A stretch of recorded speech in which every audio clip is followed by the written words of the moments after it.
नमस्कार दोस्तों, स्वागत है आप सभी का। इस वीडियो में हम बात करेंगे यूएनएफसीसीसी के बारे में। United Nation framework convention on climate change, इसको साइन किया गया था 1992 में। कहाँ पे? United Nations conference on environment and development, जिसको हम अर्थ समिट, रियो समिट और रियो कॉन्फ्रेंस भी कहते हैं। ईयर याद रखें 1992, मोस्ट इंपॉर्टेंट। साइन किया गया 1992 में, लेकिन ये फोर्स कब में आई? 21 मार्च 1994, 21 मार्च 1994 में। और इसको रेटिफाई किया गया 197 कंट्रीज के द्वारा। अब सवाल है कि इसे क्यों बनाया गया। अगर हम इसके ऑब्जेक्टिव की बात करें, जो आर्टिकल 2 है वो कहता है कि इसे बनाया गया to achieve stabilisation of greenhouse concentration in the atmosphere at a level that would prevent dangerous anthropogenic interference with the climate. Basically इसका ऑब्जेक्टिव है एटमॉस्फेयर में जो ग्रीन हाउस गैसेज हैं उनकी कंसेंट्रेशन को स्टेबलाइज करने का। तो ये आर्टिकल 2 बताता है। अगर हम इसके इंस्टीट्यूशनल अरेंजमेंट्स की बात करें तो सबसे पहले आएंगे कॉन्फ्रेंस ऑफ द पार्टीज, कोप। आपने इस तरीके की मीटिंग सुनी होगी, कोप 1, कोप 21। तो ये conference of the parties. Article 7.2 इस कन्वेंशन का बताता है कि कोप क्या है। एक सुप्रीम बॉडी है इस कन्वेंशन की, जो कि हायर डिसीजन मेकिंग अथॉरिटी भी है। तो कॉन्फ्रेंस ऑफ पेरिस जो है वो United Nation framework convention on climate change, इसकी सुप्रीम बॉडी है और हाईएस्ट डिसीजन मेकिंग अथॉरिटी है। पूरा जो क्लाइमेट चेंज का प्रोसेस है वो इसी एनुअल सेशन जो है कोप के, इसके इर्द गिर्द रिवॉल्व करता है। यहीं पे डिसीजन लिए जाते हैं, यहीं पे रोड मैप तय किया जाता है, यहीं पे एम डिसाइड किए जाते हैं। अब सीओपी कॉन्फ्रेंस ऑफ पार्टीज के प्रेसिडेंट और ब्यूरो की हम बात करें तो सीओपी का जो प्रेसिडेंट है वो नॉर्मली रोटेट करता है 5 यूनाइटेड नेशन रीजनल ग्रुप्स। जो 5 यूनाइटेड नेशन रीजनल ग्रुप्स हैं उनके में एक एक करके रोटेट करता है। इसका जो प्रेसिडेंट होता है ये यूजुअली एनवायरनमेंट मिनिस्टर होता है होम कंट्री का। तो जिस भी कंट्री के पास रोटेशन से इसकी प्रेसिडेंसी आएगी उसका जो होम मिनिस्टर होगा वो सीओपी का डायरेक्ट प्रेसिडेंट बन जाता है। इसको कैसे इलेक्ट किया जाता है? इसे इलेक्ट किया जाता है by acclamation immediately after the opening of a COP session. तो हर साल जब कॉन्फ्रेंस ऑफ पार्टीज का सेशन होता है उसके ओपनिंग से पहले इसको इलेक्ट कर लिया जाता है। क्या काम है प्रेसिडेंट का, क्यों इलेक्ट किया जाता है? ये फैसिलिटेट करता है सीओपी का वर्क। और इसके साथ जो कॉन्फ्रेंस ऑफ पार्टीज में जितनी भी पार्टीज हैं उनके बीच में जो एग्रीमेंट्स होंगे, जैसे आपने सुना होगा क्योटो प्रोटोकॉल, जिसको हम आगे डिस्कस करेंगे, देन पेरिस एग्रीमेंट, इन सारी एग्रीमेंट्स को वो प्रमोट करता है। सीओपी यानी कॉन्फ्रेंस ऑफ पार्टीज और जितने भी सब्सिडरी बॉडीज हैं इनको गाइड किया जाता है इलेक्टेड ब्यूरो के द्वारा। अब आप बोलेंगे ये सब्सिडरी बॉडीज क्या हैं, तो अब अगली स्लाइड में देखते हैं कि सब्सिडरी बॉडीज क्या होती हैं। बेसिकली जब हम यूएनएफसीसी की बात करेंगे तो यहाँ पे दो तरीके की सब्सिडरी बॉडीज होंगी। सबसे पहले हमारे पास आएगी एसबीएसटीए और फिर हमारे पास आएगी एसबीआई। एसबीआई यहाँ पे बैंक बिल्कुल भी नहीं है। तो हम बात करते हैं क्या है एसबीएसटीए। एसबीएसटीए की फुल फॉर्म क्या है? Subsidiary body for scientific and technological advice. इस बॉडी को किस आर्टिकल के द्वारा बनाया गया है? आर्टिकल 9, कन्वेंशन के आर्टिकल 9 के द्वारा इसको बनाया गया है। फुल फॉर्म इंपॉर्टेंट है, याद रख सकें तो। Subsidiary body for scientific and technological advice. अब हम बात करें एसबीआई की, तो यहाँ पर एसबीआई की फुल फॉर्म है सब्सिडरी बॉडी फॉर इम्प्लीमेंटेशन और इसे बनाया गया है आर्टिकल 10। तो एसबीएसटीए को बनाया गया है 9 के अंदर और एसबीआई को बनाया गया है आर्टिकल 10 के अंदर। अब हम इनके काम की बात करें तो एसबीएसटीए जो होगा इसका काम है to provide the COP with timely advice on scientific and technological matters relating to the convention.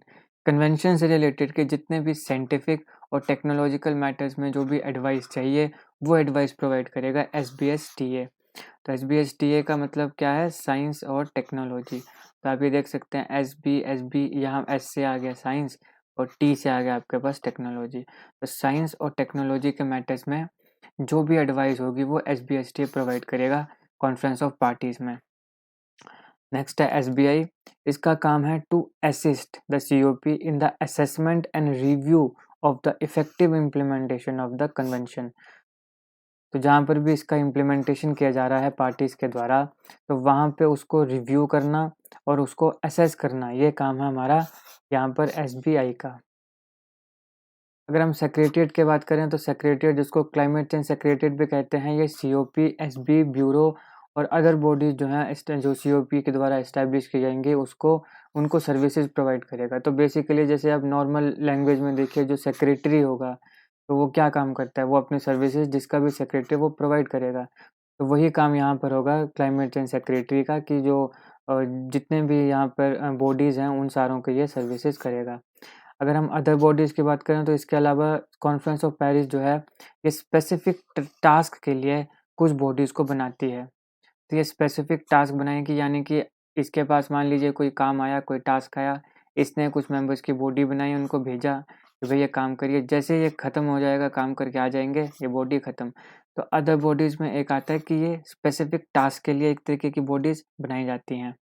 Corp 21 जिसको हम आगे देखेंगे, कॉन्फ्रेंस ऑफ पेरिस जो फर्स्ट हुई थी, ये कहाँ पे हुई थी? ये हुई थी बर्लिन, जर्मनी में। यहीं पे बता दिया, इम्पोर्टेंट है कहाँ हुई थी? बर्लिन, जर्मनी में। यहाँ पे 2 एडहॉक ग्रुप्स को जो था वो एस्टैब्लिश किया गया था नेगोशिएशंस के लिए on specific issues. Then COP 11 की बात करें तो यहाँ पर भी एक डायलॉग सॉर्ट ऑफ बनाया गया था to exchange experiences and analyse strategic approaches for long term cooperative action to address climate change. तो एक डायलॉग जहाँ पे जो पार्टीज़ हैं, जो मेंबर्स हैं, वो आएंगे, अपने एक्सपीरियंस को शेयर करेंगे और एनालाइज करेंगे कि किस तरीके से अगर किसी देश में कोई कमी है तो उसको ठीक किया जाए और कैसे हम अपने गोल्स को अचीव कर सकते हैं जल्दी से जल्दी एक दूसरे के साथ मिलजुल के। यहाँ पे एक इम्पॉर्टेंट है क्योटो प्रोटोकॉल, साइन किया गया था 1997 में। तो जो थर्ड मीटिंग थी यूएनएफसीसीसी नेशंस की, उसमें क्योटो प्रोटोकॉल को साइन किया गया था। ये इम्पॉर्टेंट है। इस मीटिंग में क्योटो प्रोटोकॉल को बनाया गया। क्या कारण था इसका? क्योटो प्रोटोकॉल के मुताबिक जो इंडस्ट्रियलाइज्ड नेशंस हैं, उनको अपनी ग्रीन हाउस गैस इमिशन को कम करना था बाय अराउंड 5.2% बाय 2012 तक। ये जो प्राइमरीली जो इसका गोल था। और किसके कंपैरिजन में? 1990 के लेवल्स के कंपैरिजन में, राइट? तो इंडस्ट्रियलाइज्ड नेशंस को इसमें रिड्यूस करना था अपना greenhouse gas emission by 5.2%। तो यहाँ पे जो इससे रिलेटेड जो इम्पोर्टेंट है वो ये कि सबसे पहले 1997 में किया गया। किसके रिलेटेड है? ग्रीन हाउस गैसेस के रिलेटेड है। ये काफ़ी बार सवाल आता है कि क्योटो प्रोटोकॉल किससे रिलेटेड है? तो ग्रीन हाउस गैसेस के रिलेटेड 1997 में साइन किया गया और इसमें जो कितना परसेंट का इमिशन था कम करने के लिए 5.2%। अब हम बात करते हैं इम्पोर्टेंट इवेंट्स के बारे में। तो सबसे पहले UNFCC, United Nation framework convention on climate change, ये फोर्स में आई 1994 में। उसके बाद हमारे पास first conference of parties meeting होती है 1 बर्लिन, जनवरी में। कहाँ पे? 1995। तो 1994 में ये फोर्स में आई और पहली मीटिंग हुई 1990 बर्लिन, जर्मनी। ये इम्पोर्टेंट है। नेक्स्ट, उसके बाद क्योटो प्रोटोकॉल अडॉप्ट किया गया कॉन्फ्रेंस ऑफ पार्टीज 3 में 1997। उसके बाद यहाँ पर आती है 2002, जहाँ पे COP 8 conference of parties 8th meeting जो थी वो न्यू दिल्ली में की गई और यहाँ पे दिल्ली डिक्लेरेशन जो है उसे साइन की गई। क्या था ये दिल्ली डिक्लेरेशन? दिल्ली डिक्लेरेशन जो है ये फोकस करता है development needs of poorest countries and the need for technology transfer for mitigating climate change. कि जो गरीब देश है वहाँ पर एक डेवलपमेंट नीड्स हैं, हम उन देखें, उन पर फोकस करें और क्लाइमेट चेंज को अगर हमने मिटिगेट करना है, ख़त्म करना है, तो हमें अपनी टेक्नोलॉजी जो है उसको ट्रांसफ़र एक दूसरे करने। जैसे मान लीजिए कि किसी एक चीज़ में भारत के पास अच्छी टेक्नोलॉजी है, लेकिन दूसरी किसी चीज़ में मान लीजिए अमेरिका के पास अच्छी टेक्नोलॉजी है। तो ट्रांसफ़र ऑफ टेक्नोलॉजी हमें करनी है कि जिसमें भारत निपुण है उसको हम अमेरिका को दें, जिसमें अमेरिका निपुण है वो भारत को दें, ताकि हम एक दूसरे की मदद करके क्लाइमेट चेंज जो है उसको मिटिगेट कर सकें, कम कर सकें। तो ये थी दिल्ली डिक्लेरेशन। 2 इम्पोर्टेंट चीज़ें, ट्रांसफ़र ऑफ टेक्नोलॉजी और फोकस ऑन पुअरेस्ट कंट्रीज़। तो पीटी ऊषा, आपको पता है पीटी ऊषा भारत की महान खिलाड़ी रही हैं, तो पीटी ऊषा से याद करें पीटी। ये मेन था दिल्ली डिक्लेरेशन का। पी से पुअरेस्ट कंट्रीज़ और टी से ट्रांसफ़र ऑफ टेक्नोलॉजी। और फिर एक इम्पॉर्टेंट आता है कोप 21, ये था पेरिस एग्रीमेंट। आपको पता है ये बहुत कंट्रोवर्शियल भी रहा। सबसे पहले तो सारी कंट्रीज ने साइन किया, फिर डोनाल्ड ट्रंप के समय जो है इसको अमेरिका जो है इससे बाहर निकल गया। अभी जो बाइडन जो है प्रेसिडेंट हैं, तो वो अभी बातें चली हैं कि दोबारा अमेरिका जो है वो इसमें एंटर कर। इसका जो एम था वो था to keep global temperature well below 2 degree Celsius यानी कि 3.6 Fahrenheit above pre-industrial times and endeavor to limit them even more to 1.5 degree Celsius। इसके साथ इसका एम था कि जो रिच कंट्रीज़ हैं, वो जो गरीब देश हैं, उनको मदद करें by providing climate finance. Climate finance, finance यानी पैसा, मतलब थोड़ा पैसा, मतलब क्लाइमेट चेंज को रोकने के लिए। अब हम बात करते हैं इसके शॉर्टकमिंग्स की, क्योंकि ये इम्पोर्टेंट है आपके मेंस के लिए। तो सबसे पहले नॉन इंक्लूसिवनेस। अब क्या है कि काफ़ी साइंटिस्ट ये मानते हैं कि सबसे ज़्यादा जो डेंजरस एनवायरमेंटल एयर पोल्यूटेंट है, वो है माइक्रोस्कोपिक पार्टिकुलेट्स, जो कार इंजन्स, कंबस्शंस, इन सारों से रिलीज़ होते हैं। लेकिन क्योटो प्रोटोकॉल में इनको इंक्लूड नहीं किया गया, इन्हें इग्नोर किया गया। देन आते हैं स्लो प्रोग्रेस। अब जब सीओपी कॉन्फ्रेंस ऑफ पार्टीज, जैसे कि आपके पास क्योटो प्रोटोकॉल, इसको साइन किया गया, मैंने आपको बताया 1997 में। लेकिन रशिया जो है वो 2005 में, रशिया जैसे जो देश हैं ये काफ़ी पॉल्यूशन फैलाते हैं, लेकिन मतलब इतना टाइम लगा इन देशों को ये मनाने के लिए कि आप यूएनएफसीसी में आ जाइए। इसमें एक और इम्पोर्टेंट है अनसैटिस्फैक्टरी रिस्पॉन्स। अब जो टारगेट रखा गया है उससे काफ़ी कंट्रीज़ संतुष्ट नहीं हैं, क्योंकि ग्लोबल वार्मिंग की वजह से बहुत ही अनसस्टेनेबल जो सी लेवल राइज़ है, जैसे कि आपके पास इंडोनेशिया जैसे देश हैं, तो उन कंट्रीज़ का मानना है कि ये जो टारगेट है इसको थोड़ा और टफ बनाया जाए, लेकिन इसको टफ नहीं बनाया। अनसैटिस्फैक्टरी रिस्पॉन्स यहाँ पर एक शॉर्टकमिंग है। Then financial constraints. इसका जो एग्रीमेंट है ये रिक्वायर करती है कि जो रिच नेशंस हैं वो $100 बिलियन ईयर फंडिंग प्लेज जो है वो मेंटेन करें, लेकिन ये इनफ नहीं है according to saver Pacific island countries, क्यों वो उनके मुताबिक कि अभी इससे भी हमें ज़्यादा और पैसा चाहिए अगर हम क्लाइमेट चेंज को रोकना चाहते हैं तो।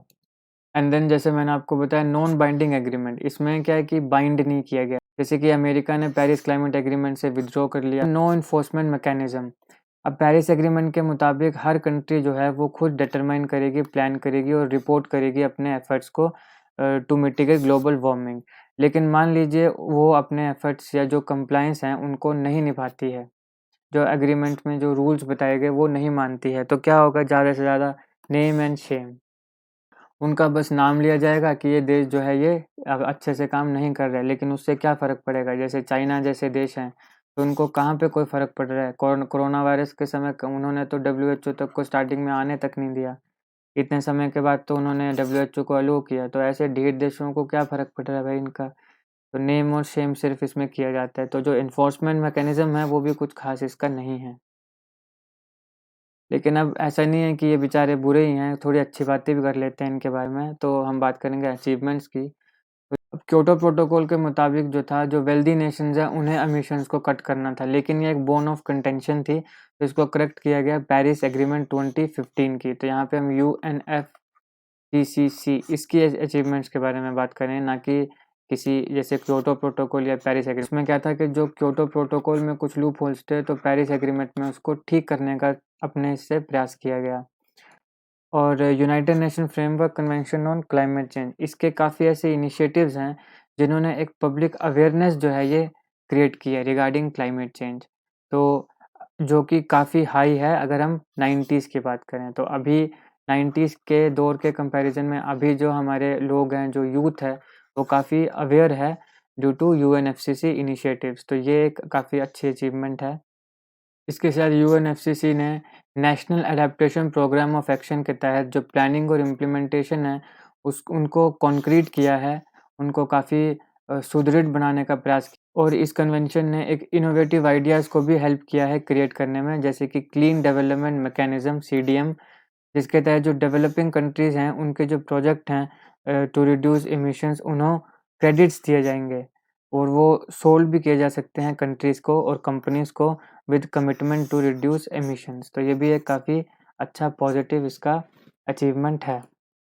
और जैसे कि मैंने आपको बताया था कि इसमें एक दूसरे के साथ जो ट्रांसफ़र ऑफ टेक्नोलॉजी की बात है, तो यूएनएफसीसी जो है जब से ये इस्टैब्लिश हुआ है, इससे काफ़ी देशों की गवर्नमेंट जो हैं वो उनको इनकरेज किया है और जो कोऑपरेशन है डेवलपमेंट और ट्रांसफ़र ऑफ टेक्नोलॉजी की, उसको भी इसने सीसी जो डेवलपिंग कंट्रीज़ हैं, जो अभी काफ़ी डेवलप नहीं हैं, जो डेवलपिंग कंट्रीज़ हैं, उनको एक प्लेटफ़ॉर्म प्रोवाइड करता है फाइनेंस, टेक्नोलॉजी ट्रांसफ़र, डिस्कशंस और ग्लोबल पार्टनरशिप के लिए। समझ आया हो? अगर आपको अच्छा लगे तो लाइक करें, शेयर करें और चैनल को सब्सक्राइब करें। Thank you for watching.